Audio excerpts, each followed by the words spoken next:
ஆன்மீக கலசம். வாழ்க்கை ஜோதிடர் திரு பி. முகுந்தன் முரளி.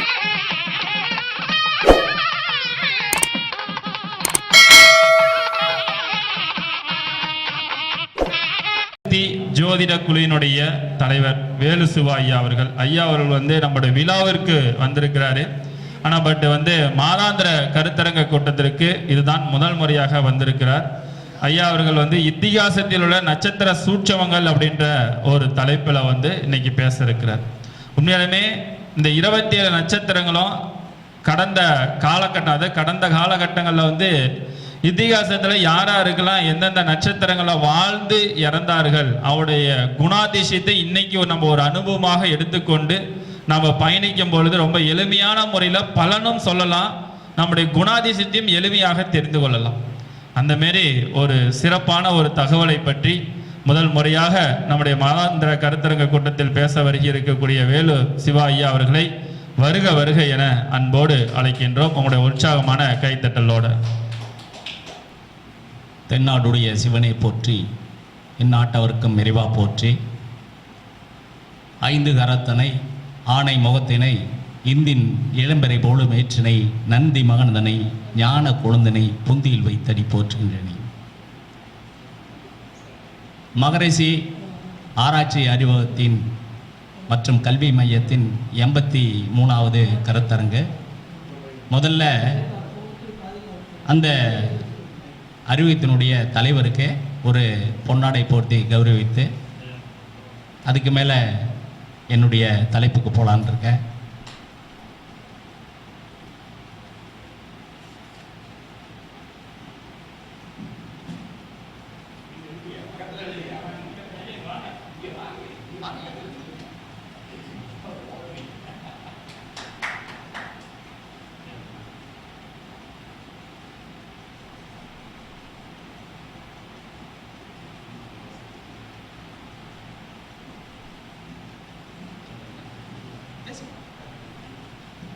இந்த வேலுசிவா அவர்கள் ராசிபுரத்திலிருந்து வந்தார். ஆனால் இவர் நவசக்தி ஜோதிட குழுன்னு ஒரு குழுவை உருவாக்கி பல ஜோதிடர்களுக்கு உலகம் முழுவதும் அறிய வைக்கக்கூடிய வாய்ப்பை கொடுத்தவர். அவர் நம்மளை மாதிரி எவ்வளோ பெரிய ஜோதிடர்களாக இருந்தாலும் குண்டு சட்டிக்குள்ளே குதிரை ஏற்றுற மாதிரி நம்ம ஊருக்குள்ளே நம்ம வீதிக்குள்ளே மட்டும்தான் இருந்தார். ஆனால் நம்மளை உலகம் முழுவதும் அறிய வச்சது இது போல, அதாவது கருத்தரங்க நடத்தக்கூடியவர். அதில் என்னை முதலில் உலக அறிய செய்தவர் இந்த வேலுசிவா அவர்களை என்னைக்குமே நான் நன்றி மறவாதவர். அதனால் எப்போ இவர் கருத்தரங்கு நடத்தினாலும் அந்த ஒரு விசுவாசத்துக்காக நான் இவர்கிட்ட தான் போய் அந்த கருத்தரங்கத்தில் கலந்துக்குவேன். ஆனால் நிறைய பேர் என்னை கேட்பாங்க, அவர் உங்கள் ஃப்ரெண்டு தானே அப்படின்னு கேட்பாங்க. ஆமாப்பா ஃப்ரெண்டு தான்ப்பா அப்படின்னு சொல்லுவேன். அப்போ ஃப்ரெண்டாக கொண்டு வந்ததுக்கு காரணம் என்ன, இந்த ஜோதிட மூலியமாக தான் இவ்வளோ பெரிய, நான் எங்கேயோ இருக்கிறேன், நான் கோயம்புத்தூரில் இருக்கிறேன், இவர் ராஜிபுரத்தில் இருக்கிறார், எங்களை இணைச்சது இந்த ஜோதிடம் தான். ஆனால் இவர் பலருக்கு வழிகாட்டியிருக்காரு. அந்த வழிகாட்டுடைய ஆசிரியர் இன்னைக்கு அவர் சில சொற்பொழிவுகளை உங்களுக்கு சொல்ல வந்திருக்கிறார். நன்றி, வணக்கம்.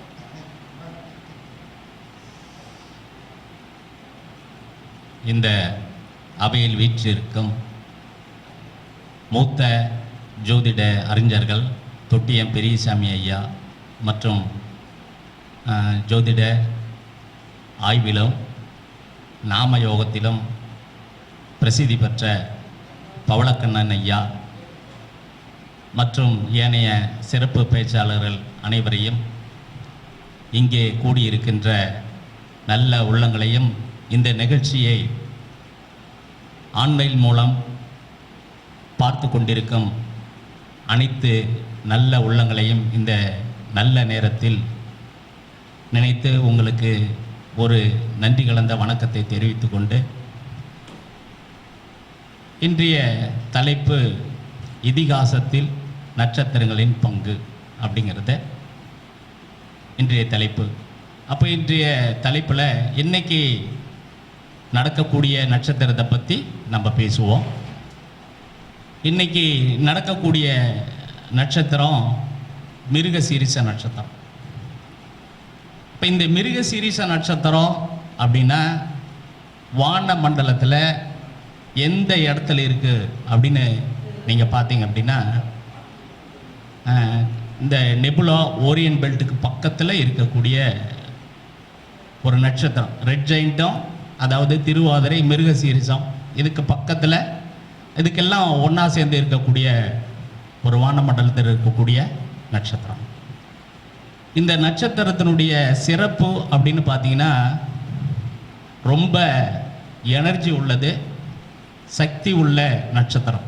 இவங்களுக்கு முதல்ல நிறைய எனர்ஜி இருக்கும், நிறைய விவேகம் இருக்கும், நிறைய புத்திசாலித்தனம் இருக்கும்.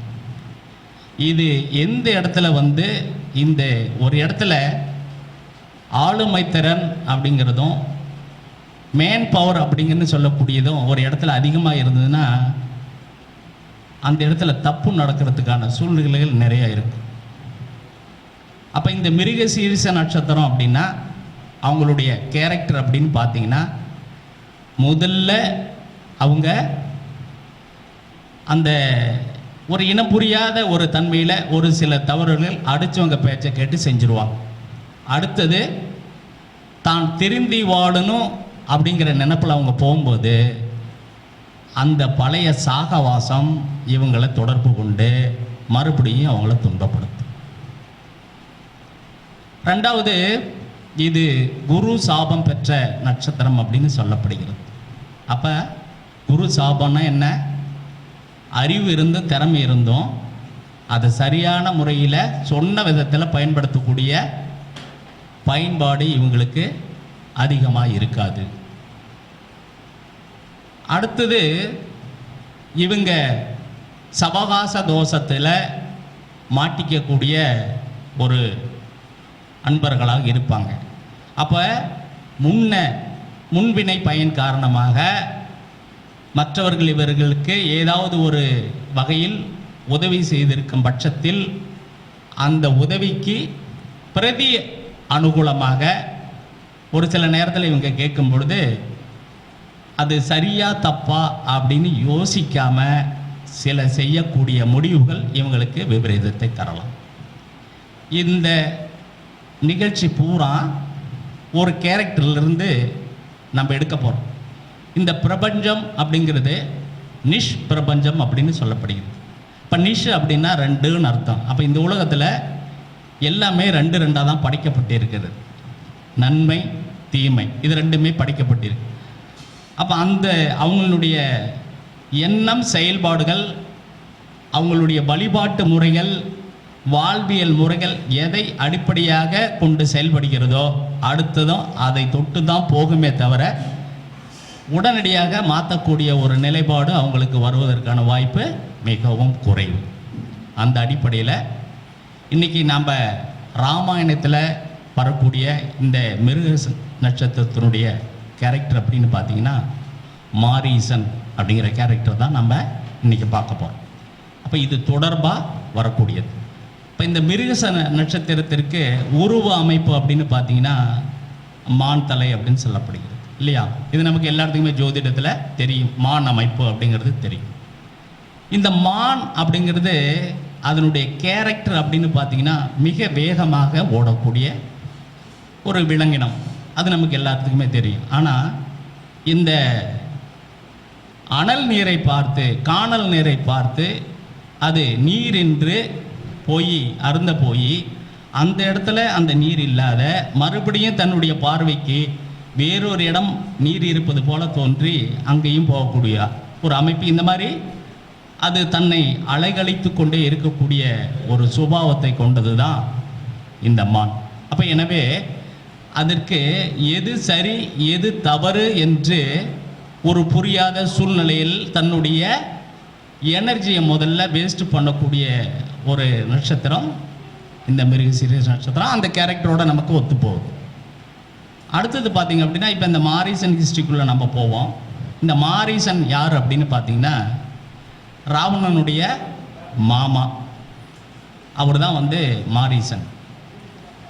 இந்த மாரீசனுடைய வரலாறு அப்படின்னு பார்க்கும்போது எங்கே முதல்ல தொடங்குது அப்படின்னா, ஏற்கனவே மாரீசன் ஒரு விஜயாபதியில் வந்து முனிவர் ஒருத்தர் விஸ்வாமித்திரர் வந்து தவம் பண்ணும்போது அந்த தவத்தை கலைப்பதற்காக இந்த மாரீசனுடைய தாய் தாடகை, அவனுடைய சகோதரன் எல்லாம் சேர்ந்து அவந்த தவத்தை கழிக்க முற்படும்போது ராமனுடைய பாணத்தால் வந்து அவனுடைய தாயும் தம்பியும் இறந்து விடுவார்கள். இவன் தப்பிச்சிருவான். இந்த மாதிரி இன்னொரு தடவையும் ஒரு நிகழ்ச்சி நடக்கும். அப்போ ராமனால் 2 முறை பாதிக்கப்பட்டவன் மாரீசன்.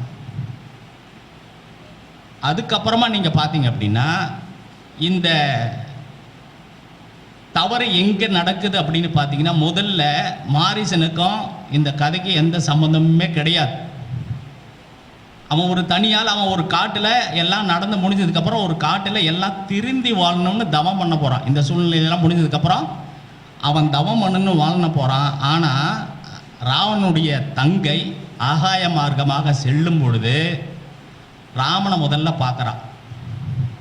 அப்போ ராமனை பார்க்கும்போது அந்த அழகை பார்த்ததும் இவனை வந்து திருமணம் செய்து கொள்ளணும் அப்படிங்கிற நோக்கத்தில் தன்னுடைய அரக்க உருவத்தை மாற்றி ஒரு தேவதை போல தன்னை அலங்காரித்து கொண்டு அவனுடைய வந்து பேசுகிறான் ராமனிடத்தில். ராமனும் வந்து யதார்த்தமாக பேசக்கூடிய ஒரு மனநிலை. அப்படி பேசும் பொழுது கொஞ்சம் வந்து ராமன் இந்த இடத்துல வந்து சில வார்த்தைகளை வந்து விடலாம். அது இயற்கை தான். எவ்வளோ பெரிய மனுஷனாக இருந்தாலும் சில நேரத்தில் அந்த வார்த்தைகள் ஜாலத்தில் ஒரு சில தவறுகள் நடக்கிறதுக்கான வாய்ப்பு இருக்குது. அதை தவறுன்னு சொல்ல முடியாது.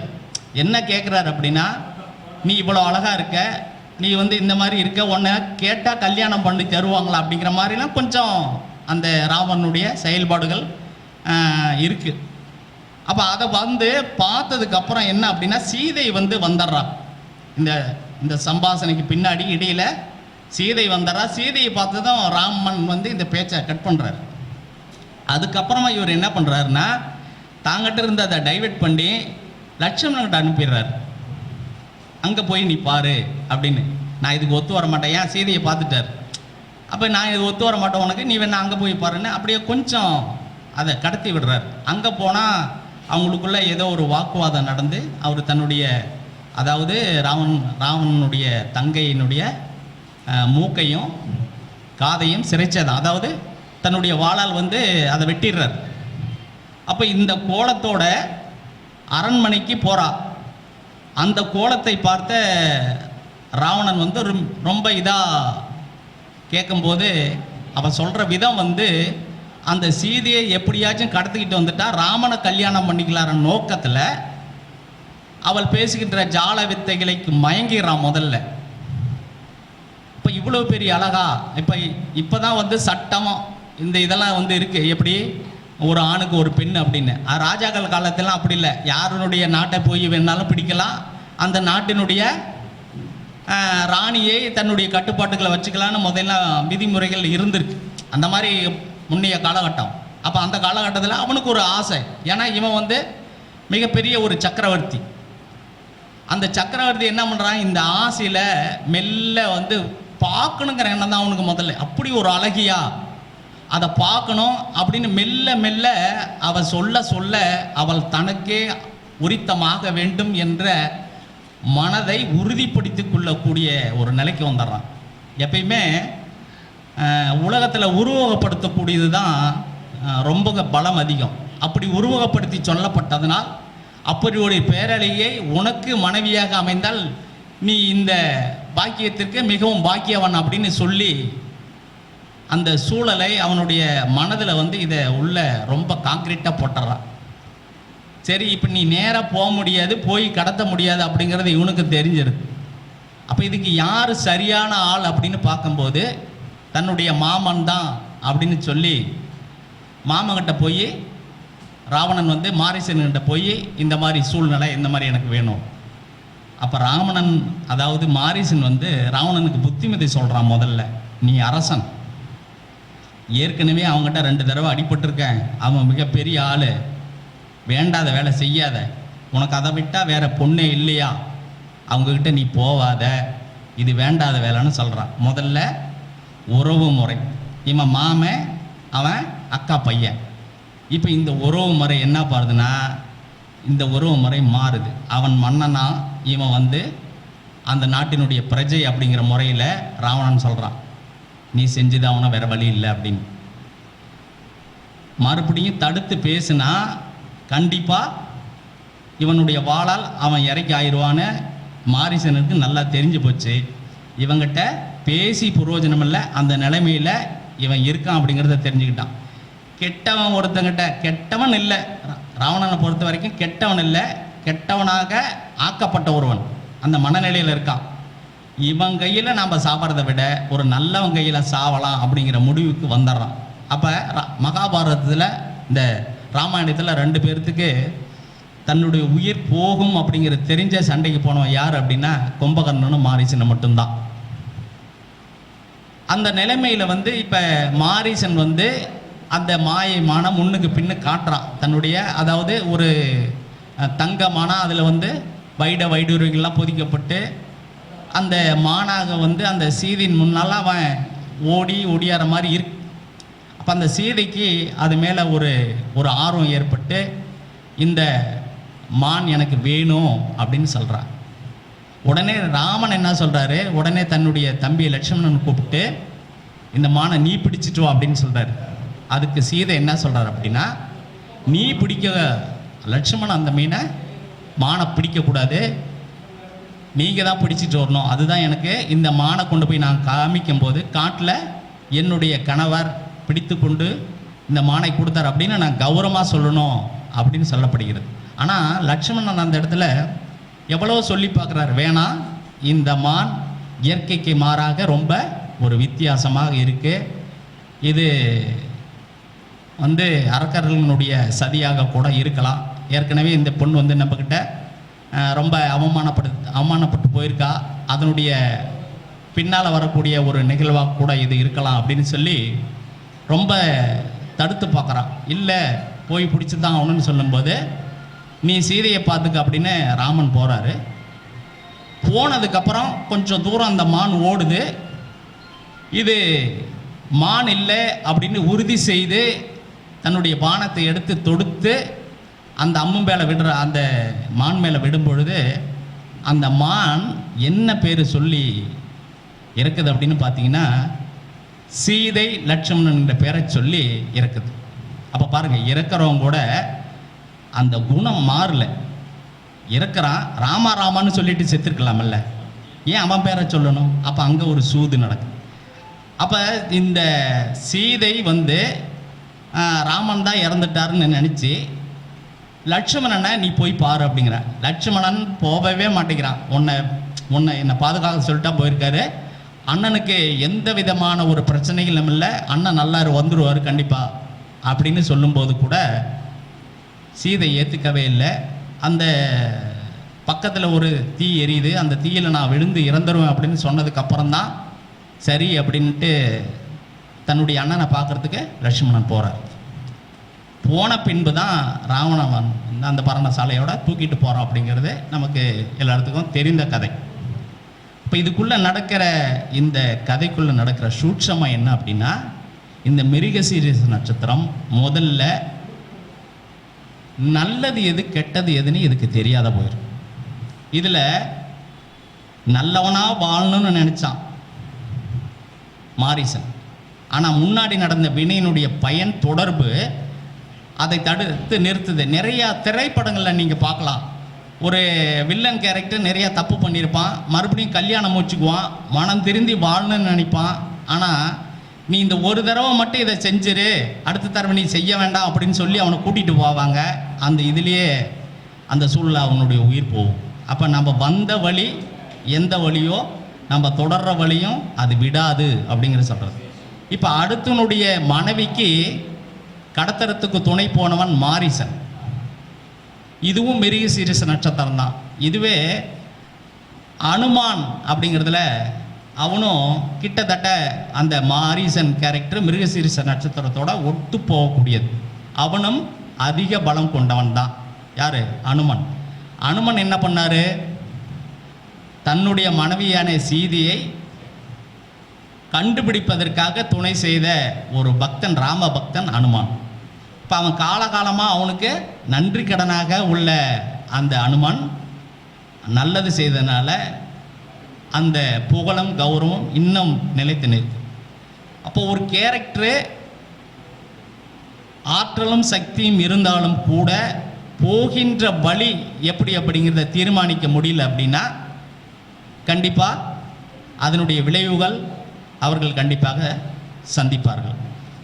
அப்படி இருக்கும் பட்சத்தில் குரு சாபம் இந்த இடத்துல இந்த நட்சத்திரத்துக்கு வருது அப்படின்னா இந்த டிஎன்ஏ ஜோதிடம் அப்படின்லாம் சொல்கிறாங்கல்ல, அந்த டிஎன்ஏ ஜோதிடம் அப்படிங்கிறதுனா என்னென்னா இதனுடைய அடிப்படையில் 5வது நட்சத்திரமாக வருது காலபுருஷனுக்கு. 5ங்கிறத குருவாக நம்ம சூரியன், சந்திரன், செவ்வாய், புதன், குரு அப்படின்னு வராங்க. அப்போ குரு அப்படின்னா அடுத்தவன் உபதேசத்தை கண்டிப்பாக இவங்க கேட்கவே முடியாது.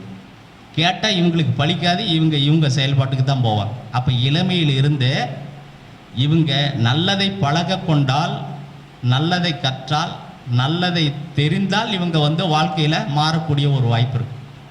இப்போ நம்மளுடைய புராண கதைகள் அப்படின்னு பார்த்தீங்கன்னா முதல்ல இந்த உலக உயிர்களை படிக்கக்கூடியது பிரம்மனாக இருந்தது. அதுக்கு பின்னாடி அந்த பிரணவ மந்திரத்தை தெரியாத காரணத்தினால் முருகப்பெருமான் கொஞ்ச நாள் அந்த படைப்பு தொழில் செஞ்சார் அப்படின்னு நம்மளுடைய புராணங்கள் சொல்லுது. அதில் படைக்கும்போது எல்லாமே முழுசாக பிரம்மன் முதல்ல எழுதிட்டாரு, முருகன் பின்னாடி கொஞ்சோண்டு கேப் விட்டுருந்தார் அப்படின்னு சொல்லப்படுது. எதுக்காக அந்த கேப்பு விடப்பட்டது அப்படின்னு கேட்கும்போது, என்னுடைய பக்தன் என்ன நாடி வந்தால் அவனை மாற்றி அவனுடைய தீர்ப்பு எழுதுவதற்காக நான் அந்த இடத்தை வைத்திருக்கிறேன் அப்படின்னு முருகப்பெருமான் சொன்னதாக வரலாறு சொல்லுது. அப்போ நம்மளுடைய அறிவு எத்தகையது அப்படிங்கிறத நம்ம முதல்லையே நம்மளுடைய கேரக்டரு, நம்மளுடைய வாழ்க்கையினுடைய ஸ்டைலு இதெல்லாம் நம்ம முடிபடாட்டி மனம் போன போக்கில் நம்ம போனோம்னா நமக்கு என்ன நடக்குதுன்னு தெரியாது.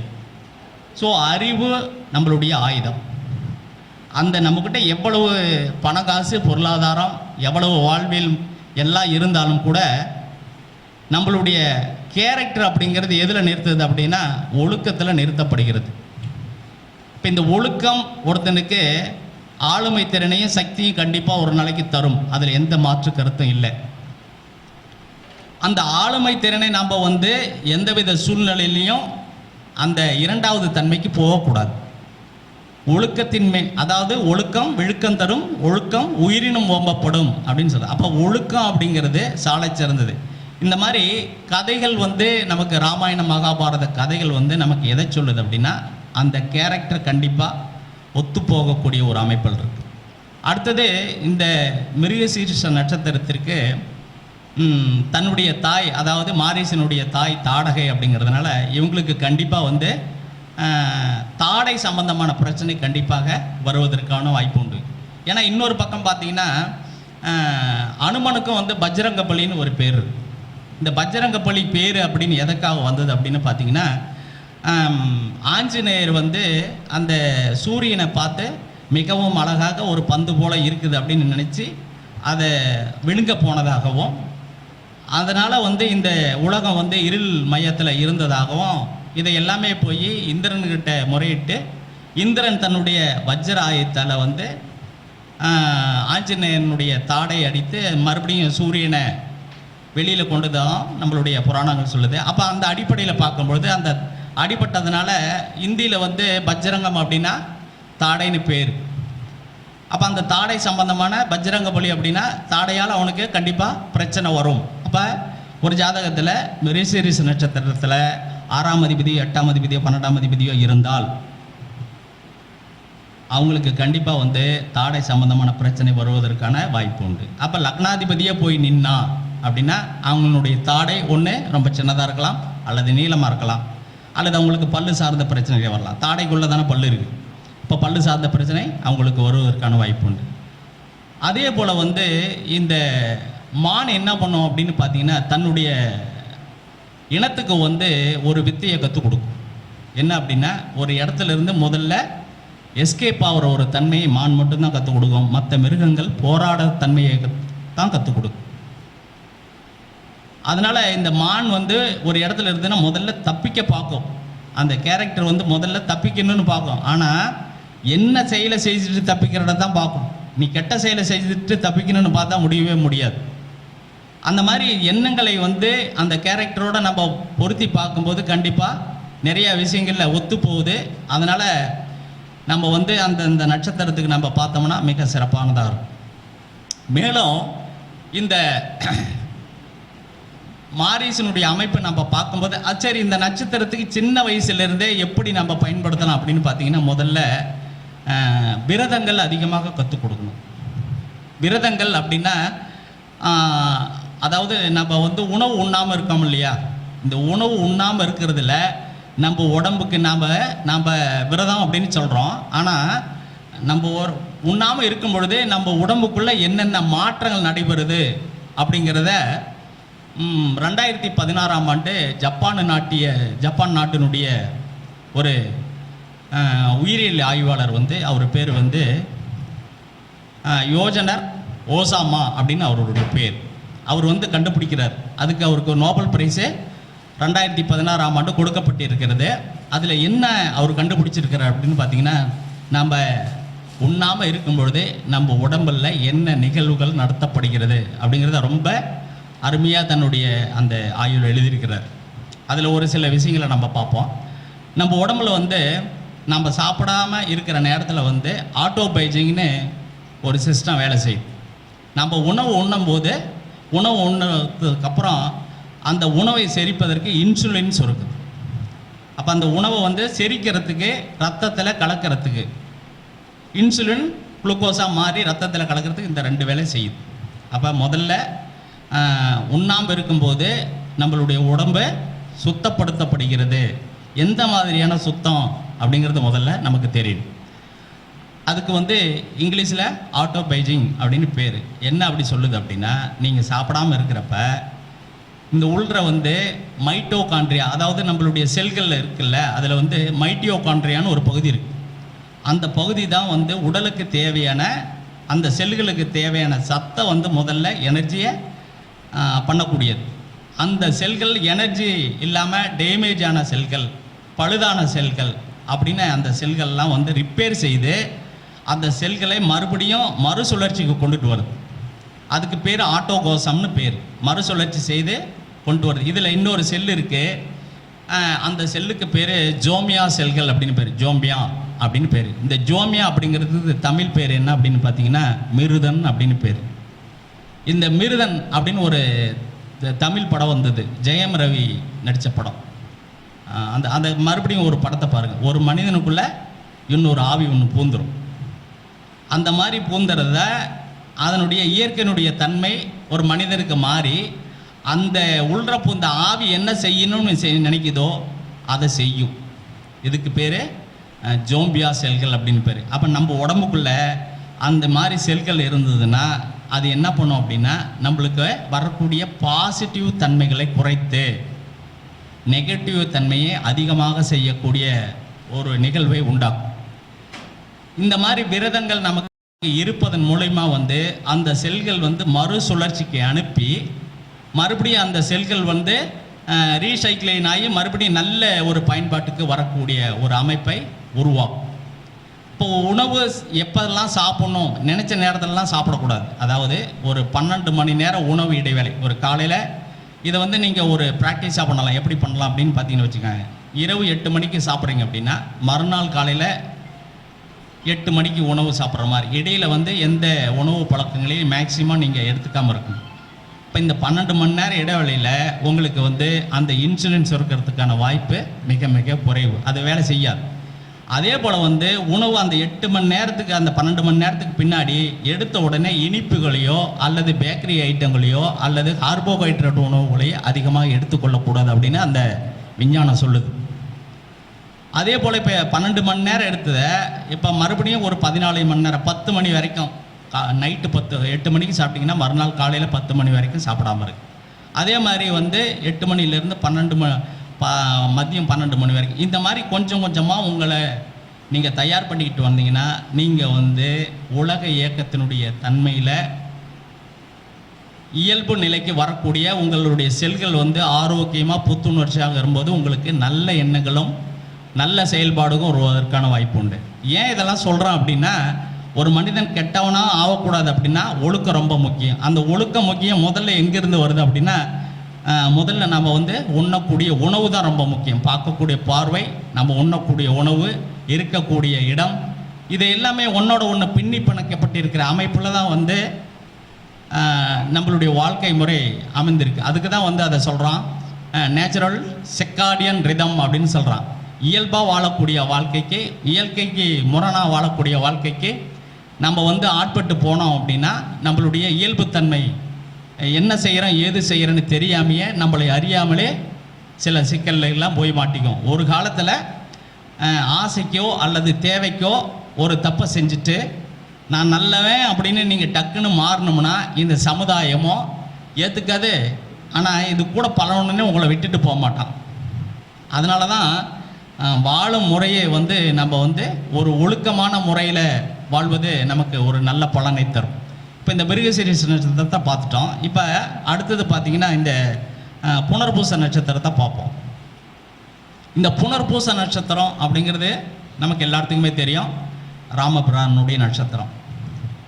இந்த ராமபிரானுடைய நட்சத்திரத்தில் இப்போ வந்து ஒரு கெட்டவனுடைய வாழ்க்கை முறையை, அதாவது ஒரு கேரக்டர் எப்படி இருந்ததுன்னு பார்த்தோம், இன்னொரு கேரக்டர் எப்படி இருக்குதுன்னு பார்ப்போம். நம்ம இந்த புனர்பூச நட்சத்திரம் தன்னையே வந்து மற்றவங்களுக்காக எந்த சூழ்நிலையிலையும் வந்து அடுத்தவங்களை காயப்படுத்தக்கூடாத ஒரு நட்சத்திரம் புனர்பூச நட்சத்திரம்.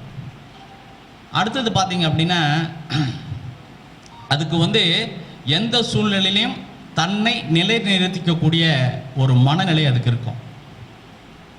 அதுக்கு பார்த்தீங்கன்னா வந்து சிம்பிளாக என்ன கொடுத்துருக்காங்க அப்படின்னு பார்த்தீங்கன்னா அந்த அம்புகளை வைக்கக்கூடிய அந்த அம்பாயிரம் கொடுத்துருப்பாங்க. அப்போ அவங்களுக்கு என்ன இருக்கும், அன்பு மிக அதிகமாக இருக்கும், நட்பு அவங்களுக்கு அதிகமாக இருக்கும். அப்படி அந்த அடிப்படையில் பார்க்கும்பொழுது அந்த கேரக்டர் வந்து நம்ம இப்படி பார்க்கலாம். இப்போ கைகேயி வந்து ஒரே ராத்திரிக்குள்ளே நாடு மாலை காலையில் வந்து பட்டாபிஷேகம் அப்படின்னு தந்தை வந்து சொல்லிடுறாரு. நைட்டு காலையில் பார்த்தீங்கன்னா பட்டாபிஷேகம் இல்லை, காட்டுக்கு போகணும், மரம் உரித்தரித்து அப்படின்னு சொல்லப்படுகிறது. ஒரு 6-7 மணி நேரத்துக்குள்ளே அந்த ஒரு மனிதனுடைய மனநிலை எப்படி இருந்திருக்கும், முதல்ல எவ்வளோ சந்தோஷமாக இருந்திருக்கும், காலையில் தீர்ப்பு இப்படி வரும்போது எப்படி இருந்திருக்கும். ஆனால் அந்த சூழ்நிலையை கையாளக்கூடிய ஒரு மனநிலை. அந்த இடத்துல லட்சுமணன் கூட சொல்கிறார், விதிக்கே விதி செய்வோம் அப்படின்னு. அதை கூட வந்து என்ன சொல்கிறாரு, ராமர் வந்து தடுத்து வேண்டாம் நம்ம அதை ஏற்றுக்கொள்வோம் அப்படின்னு சொல்கிறார். இதுக்கு இன்னொரு இடத்துல நான் ஒரு உதாரணம் சொல்கிறேன். அப்படி இந்த புனர்பூச நட்சத்திரத்திற்கு ராமர் வந்து அரண்மனை தர்பார் ரெண்டும் ஒரு தொடர்ந்து நெருக்கமான ஒரு இடத்துல தான் இருக்குது. ஒரு கொஞ்சம் தூரம் நடந்து இங்கிறது ஹாலில் நடந்து போகிற ஒரு அளவு தூரம் தான் இருக்குது. எல்லா வேலைகளையும் முடிச்சுட்டு அவர் தினமும் வந்து அந்த தர்பாருக்கு போவது வழக்கம்.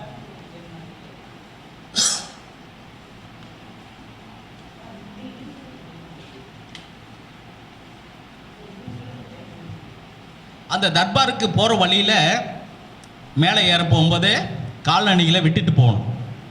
அப்புறம் வந்து அந்த விட்டுட்டு போகும்போது அந்த காலணியை பார்க்குறாரு, இவ்வளவு தூரம் என் கூட வந்த, ஆனால் உன்னை உள்ள கொண்டு போகிறதுக்குமான மார்க்கம் இல்லை அப்படின்னு அந்த பாதணியை பார்த்து மன வருத்தப்பட்டாராம். அதுக்கு ஒரு புண்ணியம் கிடைச்சிருப்பாருங்க. அவருடைய பாதை அணி வந்து 14 வருஷம் மேலே உட்காந்து அரசாண்டிருக்கு. அதெல்லாம் எவ்வளோ பெரிய புண்ணியம், பாவம்னு அது மேலே ஒரு எந்த அளவுக்கு நட்பு வச்சுருக்க. அதே மாதிரி வந்து குகனுடைய நட்பை சொல்லலாம். குகன்கிட்ட வந்து குகன் வந்து அன்பினுடைய நன்மையின் பொருட்டு அவன் என்ன சொல்கிறான்னா கொடுக்குறான், தங்கிட்ட இருக்கிறத கொடுக்குறான். என்ன கொடுக்குறான், தேனையும் மீனையும் கொடுக்குறான். அந்த தேனையும் முனையும் மீனையும் கம்பர் எவ்வளோ அற்புதமாக சொல்லியிருக்காரு அப்படின்னு பார்த்தீங்கன்னா, இந்த தேன் கூடுனா சாதாரண இடத்துல இருக்காது, ரொம்ப மலை உச்சியில் தான் இருக்கும் தேன் கூடு. மீன் பார்த்தீங்கன்னு வச்சுக்கோங்க, எவ்வளவு ஆழம் போனாலும் சரி அவ்வளோ ஆழத்தையும் அது பார்க்கும். அந்த மாதிரி அவனுடைய மனநிலை வந்து எவ்வளோ உயரத்துக்கு வேணாலும் இருக்கலாம். அதே மாதிரி மனிதனுடைய தன்மை எவ்வளவு கீழே வேணாலும் போகலாம். அந்த மாதிரி வாழ்க்கையினுடைய தத்துவத்தை அந்த இடத்துல அவர் புரிஞ்சுக்கிட்டு அதை ஏற்றுக்கிறார். அப்போது அந்த இடத்துல வாழக்கூடிய கடைசி காலத்தில் பார்த்தீங்க அப்படின்னா, அந்த ராவணனை கொன்னதுக்கப்புறம் நான் மனிதனாக மாறிட்டேன்ல, என்னுடைய பிறப்பு என்ன, கடவுள் அவதாரம். நான் அந்த கடவுள் அவதாரம் நான் என்ன பண்ணியிருக்கணும், ராவணனை திருத்தறதுக்கு சந்தர்ப்பம் கொடுத்துருக்கணும். அப்படி ஒரு மனநிலையில் நான் இல்லாமல் அவனை கொன்னுட்டனே அப்படின்னு சொல்லி ராமன் அழுகுறார். தன்னுடைய மனைவியை கடத்திக்கிட்டு போய் சித்திரவதை பண்ணி எவ்வளவு பண்ணின ஒரு மனிதனை நான் திருத்திருக்கணுமில்ல, பண்பட்டவனா ஆக்கணுமில்ல. அவன் யாரு? அவன் ஈஸ்வரனுக்கு சமமானவன், ஈஸ்வர பட்டம் வாங்கினவன், அவ்வளவு அறிவு உள்ளவன், அவ்வளவு ஞானம் உள்ளவன், அவ்வளவு சங்கீதம் கற்றவன், அவ்வளவு திறமை உள்ளவனை நான் சட்டுன்னு கொண்டுட்டேனேன்னு சொல்லி அந்த இடத்துல கடவுளே அந்த கதாபாத்திரம் அழுவுது. அப்போ அந்த புனர்பூச நட்சத்திரம் ஒரு தப்பு செய்துட்டா கூட அதுக்கு மனசார மன்னிப்பு கேட்கக்கூடிய ஒரு நட்சத்திரம் புனர்பூச நட்சத்திரம். அந்த இடத்துல ஒரு இடத்துல அவர் பார்த்தீங்கன்னா எப்படி மறுநாள் பட்டாபிஷேகம்னு சொல்லி அந்த இடத்துல இழுக்கும் போதும் எந்தவித ஆசா பாசங்களுக்கும் அவர் மனநிலைக்கு இடம் கொடுக்கல. அந்த மாதிரி ஒரு மனநிலையில் இருந்து அதே சமயத்தில் ஒருத்தனை அழிச்சிட்டமே அப்படின்னு சொல்லி அந்த இடத்துல அழுவுறதுக்கு வித்தியாசம் இருக்குது. அப்போ இங்கே சுயநலத்துக்கு அவர் முக்கியத்துவம் கொடுக்கல. அங்கே பார்த்தீங்கன்னா பொது நலத்துக்கு அவர் ஒரு மன்னனை நம்ம நல்ல அறிவு உள்ளவன், ஏதோ ஒரு சந்தர்ப்ப சூழ்நிலையால் தவறு செய்து விட்டான், அப்பையும் அவளை தொடலை, அவளுடைய அனுமதி இல்லாமல் அவளை தொடலை. மற்ற ராணிகளை அவன் என்ன வேணாலும் பண்ணியிருக்கலாம், ஆனால் சீதையை அவளுடைய அனுமதி இல்லாமல் அவன் தொடலை. அப்போ இந்த இடத்துல ராவணன் சிறந்தவனா சீதை சிறந்தவனாங்கிறத நம்ம பார்க்கல. ஆனால் அவனுக்கும் ஒரு மனநிலை இருந்திருக்கு, அதையும் நம்ம பார்க்குறோம். ராமனுக்கு ஒரு மனநிலை இருந்திருக்கு, அதையும் நம்ம பார்க்குறோம். அப்போ அந்த ஒவ்வொரு கேரக்டரும் இப்போ இதுவே ராவணனுடைய நட்சத்திரம் மூல நட்சத்திரம் அப்படின்னு சொல்கிறோம். அப்போ இவங்களுக்கு எப்பயுமே பெண்களால் கண்டிப்பாக ஒரு பிரச்சனை உண்டு. பீஷ்மர் பார்த்தீங்கன்னா மூல நட்சத்திரம், அவரும் கம்முன்னு இருந்திருக்கலாம், உனக்கு பிடிச்சிருக்கா, யார் பிடிச்சிருக்கு அப்படின்னு போய் அந்த நாட்டில் காசி மகாராஜனுடைய பெண்கள் 3 பேர் 3 பேரத்துக்கும் சுயம்பரம் நடத்துதாகவும் சொல்லப்படுகிறது. அம்பை, அம்பிகை, அம்பாலிகை. இவர் என்ன பண்ணணும், போனவர் இந்த 3ல் உனக்கு யாரை பிடிச்சிருக்குன்னு தன்னுடைய தம்பிகளை கேட்டிருக்கணும். இவர் யாரும் கேட்கல. அங்கே இருந்தவங்க அவரை வயசானவர், உனக்கு கல்யாணம் தேவையா அப்படின்னு கேட்டு அவனை கேள்வி செய்ததை பீஷ்மர் கேள்வி செஞ்சதுனால அவருக்கு ஒரு பிரச்சனை. அப்போ அவர் என்ன பண்ணிட்டாரு, 3 பேர்த்தையும் தூக்கிட்டு வந்துட்டார். அப்போ அதில் அந்த சாளுக்கிய நாட்டு மன்னன் ரொம்ப எதிர்த்து போராடுறான். கடைசி வரைக்கும் முடியல, விட்டுட்டு போயிட்டான். இதை கடைசி அப்போ போய் அங்கே பார்க்கும்போது தான் அந்த மூத்த அதில் பெண் இந்த சாளுக்கிய மன்னனை விரும்புகிறதாக அவன் சொல்கிறான். சரி நீ அவன் கூட போயிரு அப்படின்னு சொல்லி அனுப்பிச்சி விட்றார். அந்த மன்னன் நீ ஒருத்தன் கடத்திட்டு போன பெண்ணு எனக்கு வேண்டாம் அப்படின்னு அவன் வேண்டான்னு சொல்கிறான். மறுபடியும் இவனே கட்டிக்க சொல்கிறார். யார்? பீஷ்மரையே கட்டிக்க சொல்ல அந்த பொண் வாதாடுறா. ஆனால் அதே சமயத்தில் அந்த இடத்துல பார்த்தீங்க அப்படின்னா இவருடைய பீஷ்மரனுடைய குருநாதர் யார்? நம்ம அவர் பேர் இப்போ எனக்கு டக்குன்னு ஞாபகத்துக்கு வரல. அவருடைய பேர் பரசுராமர். அவர்கிட்ட போய் வாதாடுறா. அவர் இப்போ பரசுராமர் பீஷ்மர்கிட்ட நியாயமா தர்மமா தம்பி கட்டிக்க அப்படின்னு சொல்கிறார். பீஷ்மர் ஏற்கனவே ஒரு சத்தியம் பண்ணியிருக்கிறாரு, நான் மண்ணையோ பொண்ணையோ தொடுவதில்லை அப்படின்னு. அப்போ இவருக்கு பீஷ்மருக்கும் இவருக்கும் சண்டை வருது, பரசுராமருக்கும் சண்டை வருது. அந்த சண்டை அதில் யார்? பரசுராமரே தோற்று போகிறார். பரசுராமரே ஏன் தோற்று போகிறார் அப்படின்னா இவர்கிட்ட ஒரு மந்திரம் இருக்குது. யார்? பீஷ்மர்கிட்ட தன்னுடைய தாய் கங்கை ஒரு மந்திரம் கொடுத்துருக்கா. அவள் நித்திர மந்திரம் அப்படின்னு ஒரு மந்திரம் இருக்குது. அந்த மந்திரத்தை சொன்னால் உலகமே தூங்கி போயிடும் அப்படிங்கிறது. அப்போ எதிராளியை தூங்க வைப்பது பெரிய விஷயம் இல்லை. அதாவது இவர் யார்? பீஷ்மரனுடைய குரு பரசுராமர். பரசுராமர் தோற்று போயிடுறாரு. குருவையே தோக்கடிக்கக்கூடிய நட்சத்திரம் மூல நட்சத்திரம். ஆனால் அதே சமயத்தில் பார்த்தீங்கன்னா பெண்களால் மூல நட்சத்திரத்திற்கு மிகப்பெரிய ஒரு அவமானம் வரும். ஆஞ்சநேயரையும் நம்ம மூல நட்சத்திரம் தான் சொல்கிறோம். அப்போ ஆஞ்சநேயரும் அந்த சீதாதேவிக்கு கண்டுபிடிக்க போகிறதுக்கும் அவருக்கும் ஏகப்பட்ட பிரச்சனைகள் வந்தது. அதே மாதிரி ராவணன் மூல நட்சத்திரம் தான், அவனுக்கு பெண்ணினால் தான் பிரச்சனை. அப்போ ஒரு நட்சத்திரம் ஒவ்வொரு கேரக்டரும் என்ன இவங்களுடைய விதிப்பயனை தீர்மானிக்குது அப்படிங்கிறத கண்டிப்பாக நம்மளால் சொல்ல முடியும். மூல நட்சத்திரக்காரங்க தன்னுடைய குருவை மிஞ்சிய வித்தையை கற்று வைத்திருப்பார்கள். அதே சமயத்தில் பெண்கள் விஷயத்தில் எச்சரிக்கையாக இருந்தாங்கன்னா இவங்க வாழ்க்கையில் ஒரு நல்ல நிலைக்கு போகலாம். இப்படி இந்த நட்சத்திரங்கள் ஒவ்வொரு இடத்துலையும் ஒவ்வொரு கேரக்டர் நமக்கு சொல்லுது. ஓகே, அடுத்தது ஒரு சிம்பிளாக மக நட்சத்திரம் அப்படின்னு பார்த்தீங்கன்னா இந்த மக நட்சத்திரத்தை நம்மளுடைய சிம்பிள் அதனுடைய எலி அப்படின்னு சொல்கிறோம் இல்லையா? அப்போ அந்த எலி என்ன பண்ணும் அப்படின்னா பொந்து வங்கு இந்த மாதிரி இடத்துல தான் கூடியிருக்கும். அதே மாதிரி இந்த மக நட்சத்திரத்துக்காரனுடைய வீடு, ஆஃபீஸு, நிர்வாகம் இதெல்லாம் பார்த்தீங்கன்னு வச்சுக்கோங்க, மெயின் ரோட்டில் இருக்காது.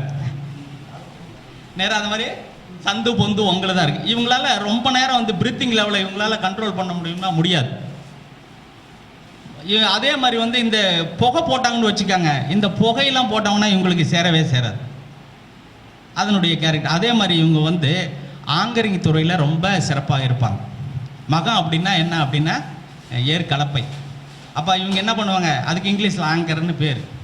அப்போ இவங்க வந்து மேடை பேச்சு அமைப்பது அல்லது வந்து ஒரு 10 பேர்த்து கூட எப்பயுமே வந்து ஒரு நிர்வாகத்திறனை கொண்ட ஒரு அமைப்பு, இதெல்லாமே இந்த மக நட்சத்திரத்திற்கு. ரெண்டாவது என்னென்னா, இவங்களுக்கு வந்து வேலை பளு, எவ்வளோ வேலை கொடுத்தாலும் அந்த வேலை பளுவை ஈஸியாக ஆக்கிடுவாங்க.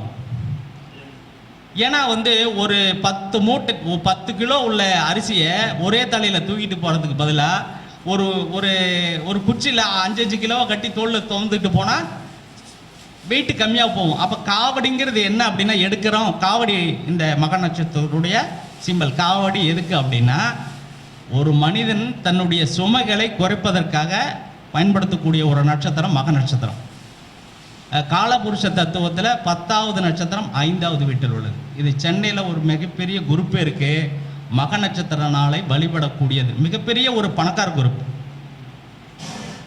ராமச்சந்திரா மெடிக்கல் காலேஜ் சொல்லிடுறேன். ராமச்சந்திரா மெடிக்கல் காலேஜ் குரூப்பு இந்த மக நட்சத்திரத்துக்குன்னே ஒரு ட்ரஸ்ட் வச்சு நடத்திக்கிட்டு இருக்கு. அப்படி ஒரு அமைப்பு இருக்கு. நமக்கு இதெல்லாம் தெரியறதில்ல. மகம், அதாவது மகம் அப்படின்னாவே என்ன அப்படின்னா நீக்க மரம் நிறைஞ்சிருக்கிறது, பிரசித்தி பெற்றதுன்னு அப்படின்னு பேர். நீங்கள் எந்த நட்சத்திரக்காரங்களாக வேணாலும் இருக்கலாம். ஆனால் மண்ணை எப்படி உழவு வந்து கலப்பை கொண்டு உழவு செய்து அந்த மண்ணை வந்து விளைநிலமாக மாற்றக்கூடியது கலப்பை. அந்த கலப்பையினுடைய சிம்பிள் தான் வந்து மக நட்சத்திரம். ஒரு சபை இருக்குது அப்படின்னு பார்த்தீங்கன்னா, இந்த சபையில் 10 பேர் பேசுகிறாங்க, ஒருத்தர் கேட்குறாங்க அப்படின்னா இது அரங்கம். இந்த மக நட்சத்திரத்துக்கு மகாலட்சுமின்னு இன்னொரு பேரும் உண்டு. அப்போ அரங்கங்கிறது எங்கே இருக்குது? அதாவது இப்போ இந்த அரங்கத்துக்குள்ளே ஒருத்தர் பேசுகிற மற்றதெல்லாம் அதை பற்றியே கேட்குறோம். ஆனால் தெருவுக்குள்ளே பாருங்கள், மற்றவன் பல வேலையாக பல விஷயமாக போயிட்டு இருப்பான். ஒருத்தனை பார்க்க மாட்டான், ஒருத்தனை கேட்க மாட்டான், இல்லையா? இப்போ வெளியில் போகிறோம், வெளியில் ஒரு நடந்துகிட்டு இருக்குதுல்ல, தெருவில் நடந்துகிட்டு இருக்கிறாங்களே, எல்லாரும் வெவ்வேறு சிந்தனையில் போவாங்க. ஆனால் ஒருத்தர் பார்த்துக்குவாங்களா? யாரும் பார்த்துக்க மாட்டாங்க. ஆனால் அரங்கத்தில் மட்டும் என்னென்னா ஒருத்தர் சொல்கிறத 10 பேர் கேட்டுக்கிட்டு இருப்பாங்க. இதுதான் அரங்கம். அப்போ ஸ்ரீரங்கம் அப்படின்னா என்ன? ஸ்ரீனா மகாலட்சுமி, அரங்கம்னா என்ன? அதை பற்றி சிந்திப்பது. அப்போ 6-2 காவேரி, அது நடுவே ஸ்ரீரங்கம் அப்படின்னு சொல்கிறாங்க. அப்போ அங்கே பணத்தை மட்டும் சிந்திக்கக்கூடிய ஒரு எண்ணமோ, அரங்கநாதர் அங்கே படுத்திக்கிட்டு என்ன பண்ணுறாரு, பொருளாதாரத்தை பற்றி தான் நிறையா சிந்திச்சுக்கிட்டு இருக்காரு. அரிதுகிலும் மாயினது தங்கையே ஆதி கடவுரின் வாழ்வே அப்படின்னு நமக்கு சொல்லப்படுகிறது அந்த பாடல். இந்த மாதிரி வந்து நம்மளுடைய அந்த நட்சத்திரங்கள் வந்து அவர்கிட்ட பார்த்தீங்கன்னு வச்சுக்காங்க, பூர நட்சத்திரத்தை பார்த்தீங்கன்னா எதையும் வச்சிருக்காது. பூர நட்சத்திரம் 10 ரூபாய் இடுக்கி கையில் பிடிச்சிருக்காது. ஆனால் மக நட்சத்திரம் பணத்தை மட்டுமே குறிக்கோளாக மையப்படுத்திக்கிட்டு இருக்கும். அது அதனுடைய டைரக்ஷன். ஏன்னா பூர நட்சத்திரத்துக்கு கற்பப்பை இல்லைங்கிறான், அது கற்போட்ட நட்சத்திரம் அப்படிங்கிறான். ஆடி மாதத்தில் பூர நட்சத்திரத்துக்கு கூழ் ஊற்றுறதுக்கும் மார்கழி மாதத்தில் வர கற்போட்ட நட்சத்திரத்துக்கு வித்தியாசம் இருக்குது.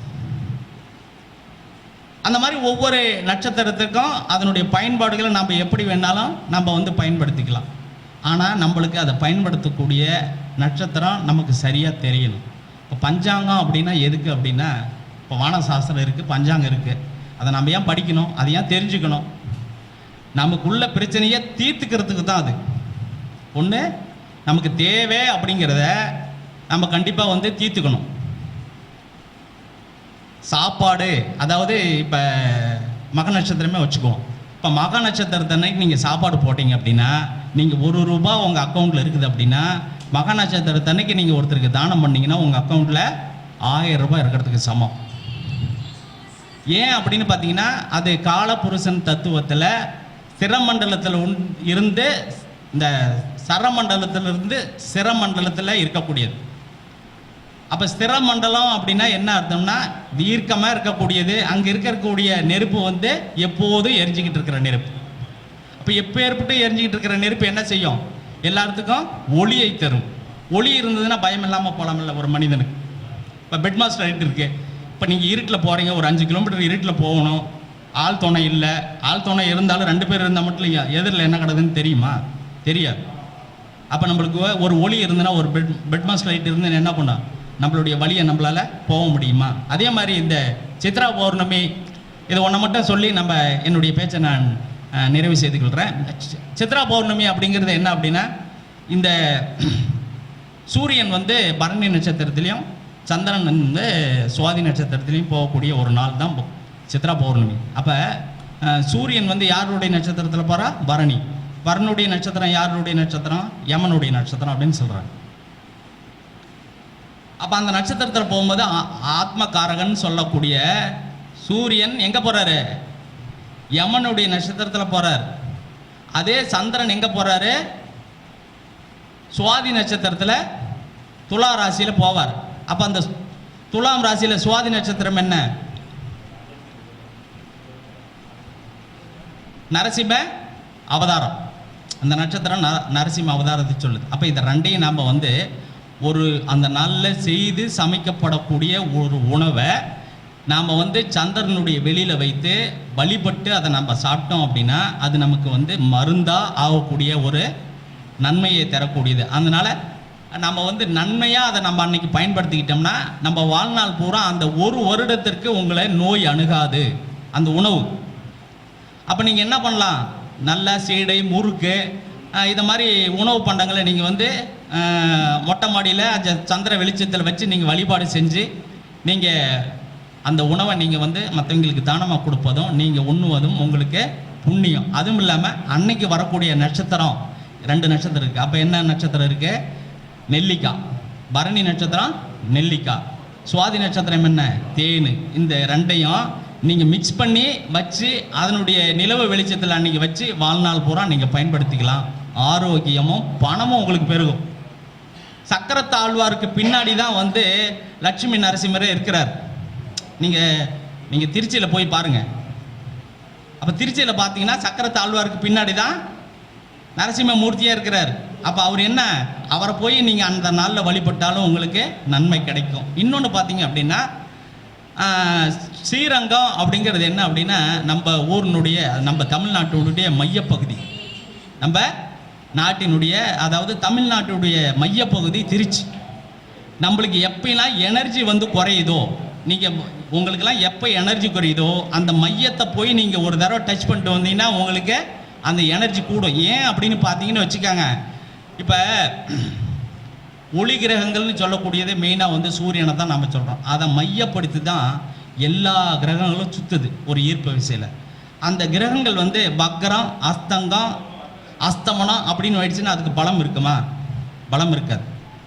அப்போ அந்த சூரியனாக இருக்கக்கூடியது மையப்பகுதி. அந்த மையத்தை ஒரு தடவை நம்ம டச் பண்ணிட்டு வந்தால் அந்த எனர்ஜி லெவல் கிடைக்கும். எனர்ஜி லெவல் வக்கரம், அஸ்தங்கம் இதெல்லாம் என்னென்னா எனர்ஜி லெவல் இல்லாத நட்சத்திரங்கள். அப்போ உங்கள் உடம்புல எனர்ஜி இல்லாத நட்சத்திரங்கள் இருந்தாலோ அல்லது உங்களுடைய ஜாதகத்தில் எனர்ஜி லெவல் இல்லாத நட்சத்திரங்கள் இருந்தாலோ நீங்கள் என்ன பண்ணலாம்? திருச்சியில் ஸ்ரீரங்கத்தை அப்பைக்கப்போ டச் பண்ணிட்டு வாங்க.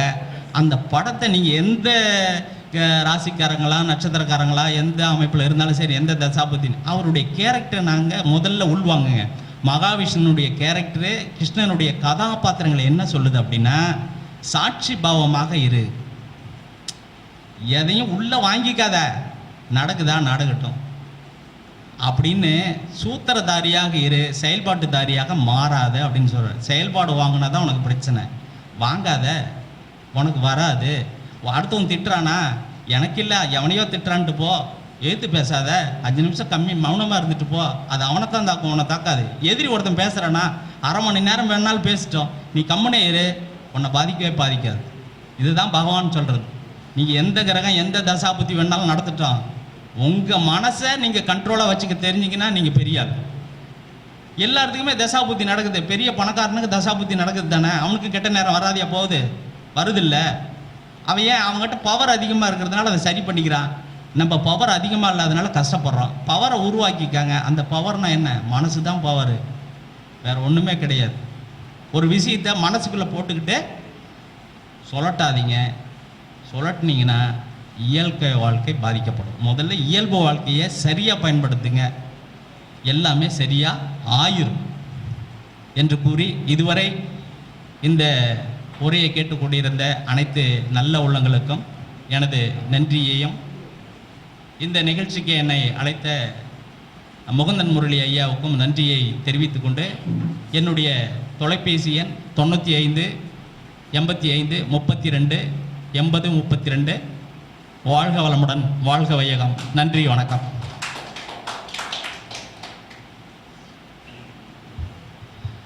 ஐயா அவர்கள் வேலூர் சிவா ஐயா அவர்கள் ரொம்ப அற்புதமான முறையில் விளக்கத்தை அனுபவ ரீதியில் நிறைய விஷயத்த உதாரணத்தோடு சொன்னார். ஐயா அவர்களுக்கு இப்பொழுது பவுலக்கண்ண ஐயா அவர்கள் பொன்னாடை போற்றி, நம்முடைய மணிமுரியேசன் ஐயா அவர்கள் கிரீடம் வைத்து, சந்தன மாலை நான் அணிவித்து ஐயா அவர்களுக்கு சிறப்பு செய்ய இருக்கின்றது.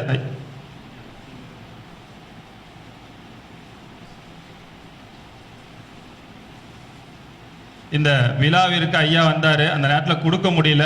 அதனால் ஐயாவுடைய தொடர்ந்து மகத்தான சேவையை, ஜோதிட சேவையை பாராட்டி ஜோதிடன் ஞானவேந்தன் என்ற பட்டத்தை நம்முடைய துரைசாமி ஐயா அவர்கள் இப்பொழுது கொடுக்க இருக்கின்றார். உங்களுடைய உற்சாகமான கைத்தட்டலோட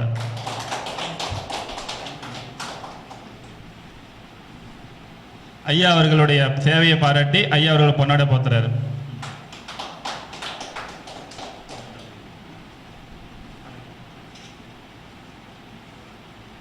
Yeah.